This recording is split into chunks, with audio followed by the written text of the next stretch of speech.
This is James Wiseman. Now back to Damon and Ratto. Well, thank you so much, James. And I'm very happy to introduce, for the first time officially this NBA season, our weekly conversation with Warriors head coach Steve Kerr. Brought to you by Xfinity. Stay connected, protected, and entertained. Steve, I was told that you're driving somewhere. You're on your way to a meeting. We have not normally the time that we have with you, so I tell you what, we'll make this quick and we'll ask as few Draymond Green questions as possible just for you today. How are you? Very nice of you, Damon. Thank you. Good. How are you guys? We're doing wonderfully, thank you. Congratulations on opening night. Obviously, that was an awful lot of fun. Of all the rings that you've collected in your career, how straight up humble was your first Bulls championship ring to the Texas-sized belt buckle that you got the other night? Yeah, it's like just gradually from one, sort of every 3 years or so to the next 3 years, I guess. They've just gotten bigger and more gaudier, and that's the way it's going. So, a belt buckle last time, maybe after next time, like a full medallion. I don't know. It's like a coffee table. You get a commemorative coffee table for winning an NBA championship. When you open the trap door in your ring, how many Larry O'Brien trophies are there? 4? Do you think there should be 9? There should be 9, right? I mean, is that too much to ask? I don't think so. Well, I don't know what the cost of all those carrots are, so I really don't know. No, that's not for me to worry about, Damon. That's, not my problem. Maybe the next one can just have like a mini fridge. That'd be good, yeah, like a mini bar, maybe, just an assortment of treats. How much did you need last Tuesday night's game just psychically to get past the tumult of the last couple of weeks? It was definitely good to play. We had the one exhibition game too before that. It was helpful. And the further out we get from this, the more it sort of fades into the past. And I think one of the things that Bob and I talked about when we sort of settled on how we were going to handle this was just our familiarity with the team and with each other, and we do feel comfortable that we're going to be able to just move forward, and the players are all involved in that decision, and so I think we're going to be fine. It's just we need to keep playing and get a little momentum in the season. You don't have to get into a lot of detail on this, or really any, since you're the one controlling the answer, but how long did it take you and Bob to formulate a plan once the incident happened? Was that a sleepless night? Was it long meetings for the next day or two? What was, I guess, loosely defined, what was the process by which you came to try to figure out how to make sense of this? Yeah, it was definitely a period of days. I think you just have to go through a process when something like that happens. You don't want to rush to judgment. You want to talk to everyone. You want your team to be involved, and especially your core guys, your veteran leaders, and so that it definitely took 4 or 5 days for us to really sort of sort through everything. And in the end, as Bob and I have both said, there's no right or wrong answer. There's no easy answer. You do what you think is best for the team, and you accept whatever criticism comes your way because it's basically all fair. This is what's happened, and we're going to try to deal with it, and we just move on. Well, look, obviously it's all big boy stuff. Luckily, there are enough big boys in the room to handle it, that's for sure. Final question on this topic, I promise. Are you any closer today to understanding how or who leaked the video? No.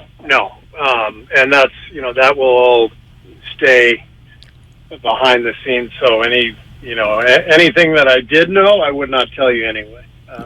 So. I appreciate the honesty of the answer for sure. Steve Kerr here on 95.7 The Game. So my 1-year-old has a puzzle. It has basically 2 pieces in it. You put it together, congratulations. My 3-year-old has a puzzle with about 4 or 5 pieces in it, 6 pieces in it. As they get older, more pieces will be added for the greater challenge. Are you about to complete the biggest puzzle you have ever had in terms of player minutes distribution? This looks a little ridiculous. This is a 5,000-piece puzzle for you, Steve.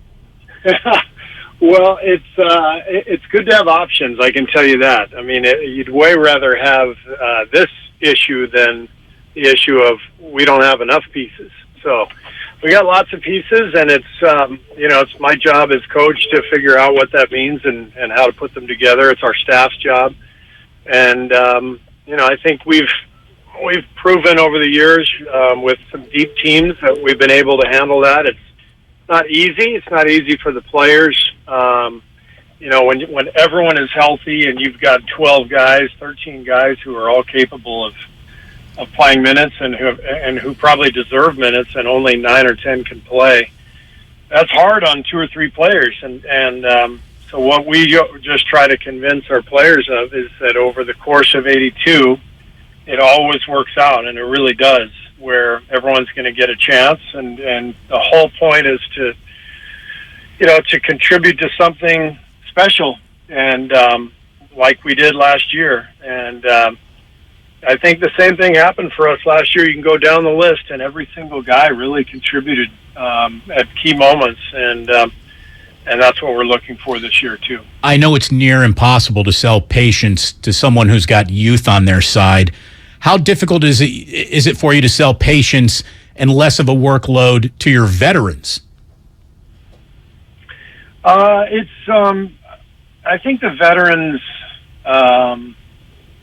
understand it a little better because a lot of those guys have been part of teams that maybe didn't do that well or weren't that functional, however it is. When you've had a little experience and you realize, all right, we're in a good situation here, we got a chance to win a championship, we're living in the Bay Area, we get to play with this group of guys. There's a sense of perspective. Young guys are, understandably, are just, they're trying to get their careers started, so they're going to be, a little more short-sighted, a little more anxious to accomplish everything right now, and those are all things that we have to factor in when we navigate the season.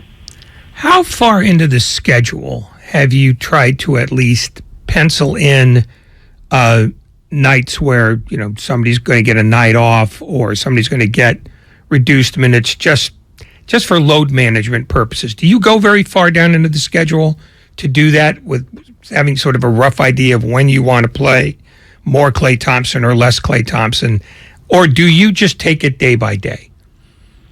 We do both. We have a rough draft. Our performance staff actually does that, just based on the schedule. But then as the date grows nearer, then we have information. We have all the data from what we gather from the players in terms of their output, energy-wise, the mileage they're putting on the floor, and so things change. You might have something scheduled, but it may not pan out that way because of circumstances. So you just kind of put together a rough draft before the season starts, and then you adapt accordingly. How deep is your rough draft right now? That's the training staff's rough draft. I haven't even looked at it yet, so I haven't even asked Rick. What's the first date? My guess is that the first time we have a back-to-back, that will be a probability that somebody will be sitting. But I don't even know when that first back-to-back happens. I just know that we play Denver tomorrow and Sacramento on Sunday. It's the 29th and 30th, in case you were needing that information. Okay, thank you. I'm here to help. How much do you miss Mike Brown? We miss Mike. I mean, he was such a huge part of everything here, and complimented me perfectly. Was always the source of great humor. Mike had this or has this amazing personality where he's he can laugh at himself just maybe even more loudly than he would laugh at others, and so he's just a really endearing person and also an amazing coach, and so I'm happy for him, and you can tell the Kings are going to be better. He's done a great job with them all preseason. They've looked excellent, playing with a lot of energy. So he's going to do a great job there, but we definitely miss him. Did you hit the couch with the clicker last night, taking like the full first slate of NBA action? And if you did, what stood out to you? I didn't. I had an event last night at Berkeley on campus that I attended, and then when I got home, I turned on the two late games, and I caught the last 5 minutes. Two great finishes in Sacramento and in Phoenix, so I was able to catch a little bit. But tonight is definitely a league pass night for me. Did you wake up anyone in your house like the way Steph was waking up guys and his kids in his house when Damian Lee is dropping in big buckets? Well, since my wife and I are empty nesters now, there was no one there to wake up, but we were watching, and we were quite excited for Damian. That was pretty cool. Does she really watch games with you, and how often does she, before she starts looking at you and going, I don't work for the team, I don't need to do this? She actually enjoys watching. I thought it was getting a little too much a couple of years ago when she walked by the TV, glanced at it for 5 seconds and said, that's defensive 3 seconds. And then the ref called it, and then she just walked off. And I thought, okay, you're going to do that. You're going to do the mic drop, are you? So, but that's why it works, right? I mean, isn't that why it works? That's why it works. She knows what she's looking at. She enjoys the games, and she has no problem. If I sit there and watch, a league pass for a couple of hours, she has no problem sitting there with me. I will say she's not, always focused on the game. She might be doing something else, but this is the way it works. She doesn't mind sitting with me, and I'm just surfing league pass. It's a good night. By the way, when Media Day came around, we had Steve do a little heavy lifting on the top of the hour station identification, making its world debut. Welcome to your 5 o'clock hour. You're listening to 95.7 The Game, KGMZ FM in HD1 San Francisco. Always live on Twitch, YouTube, and the free Odyssey app. They even produced it, Steve. They even put music under you. Congratulations. What a moment. It was pretty special. That was one of about 93 cue cards I read, I think. By the way, I wouldn't know, what any of those things were, that I said, but, I said them. So. Well, would you like to hear Ray's? Because Ray doesn't understand it either. No, we don't want to. No. Ray basically threatens people to download the Odyssey app, should you dare to do so. Yes. I wanted to ask this, since you brought it up. Given the fact that Margot can not only spot defensive 3 seconds, but also doesn't always focus on the game in front of her, is she an NBA official in your mind? Now we're wading into fine territory, so I'm just going to laugh at your joke, acknowledge that it was quite funny, and then we're going to move on to the next question. I mean, that's a mid-season cheap shot question. It's not a cheap shot question. I think she could be Ed Malloy in a couple of years. Steve, when Klay Thompson went out to the TNT set, they talked about a lot of things. I'm no soccer guy at all. But he said that you have a concept that you borrowed from soccer called tiki-taka. What is tiki-taka?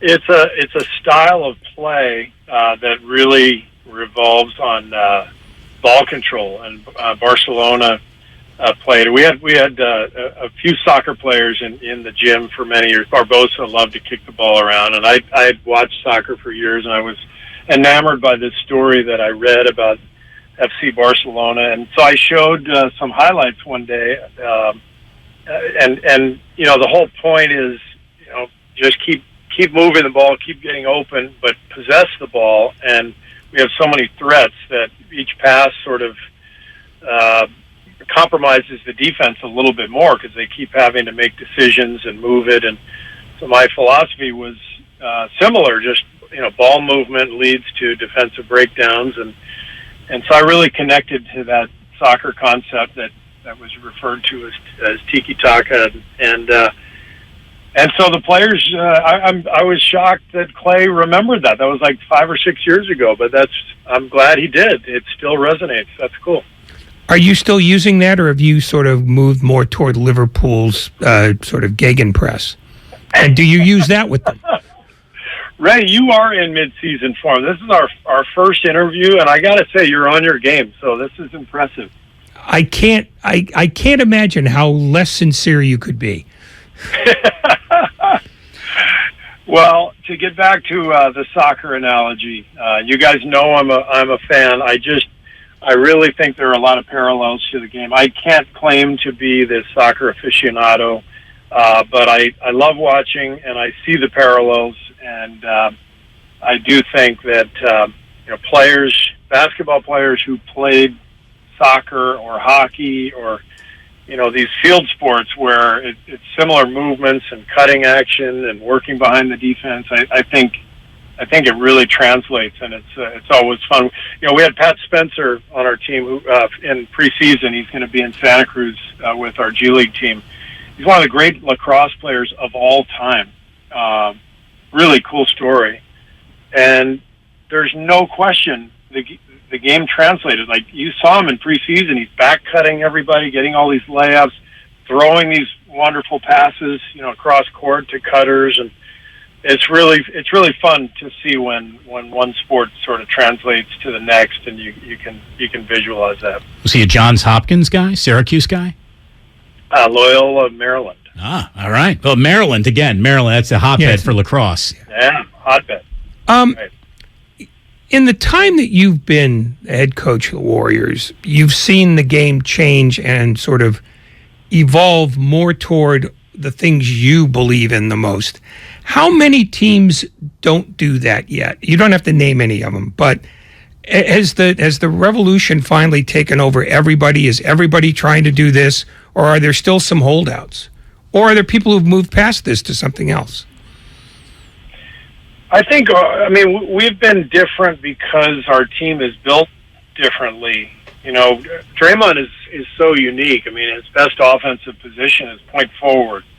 And so, we haven't really been built like a lot of modern teams with a rim running big and, tons of shooting. We've been more top heavy with our shooting. We've had, at one point, probably the 3 greatest shooters on earth, with Kevin and Steph and Clay, but not 7 or 8 three-point shooters on the perimeter, and not a rim running, lob catching big.